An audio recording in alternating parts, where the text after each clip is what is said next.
Evet, Bismillah. Bismillah. Bismillahirrahmanirrahim. Hayırlı saatte, hayırlı vakitte. Amin ya. Kaç metrelik dediniz siz? 15 metre. 15 metre Hepsi olup. normal. Bu kesiyor, bende bıçak var, keseriz. Yaxşı.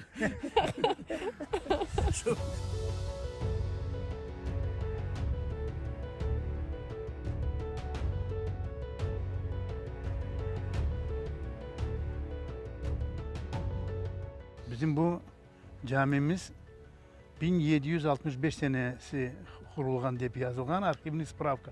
Bu camiyi 90. senesi biz aldık. Ondan belli namazlarımızı, cuma namazlarımızı ondan belli kılanız. Caminin adı Hacı Mehmet. Bir yerde Sovet hükümetinin vaktine 90. seneleri tükan kurdular. Camiye yakın edip saçaklarını bozup öyle kurdular idi. 91 senede.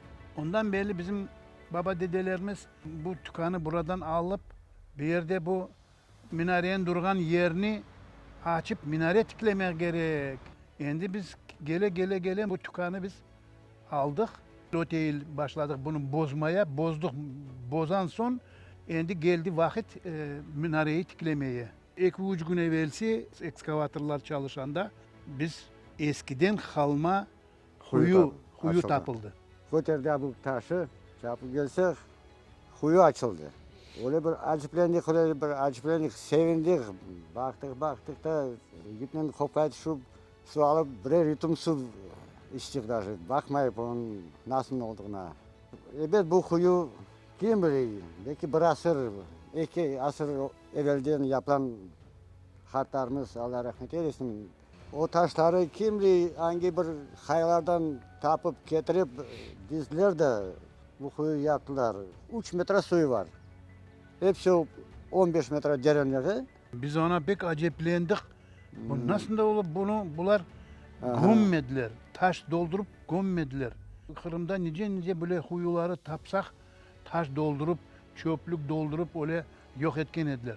Caminin azbarına babam söyler idi. Huyu var idi. Bir de keşme var idi. Bu yerini planirovkasını bitirgen son bu etraflarından yaxşı şekilde yapıp biz bunu Evet. tepesini ortup evvelki gibi nasıl oluyor huyular deyip onu bir Allah kısmetse öyle şekilde yaparak. Ya.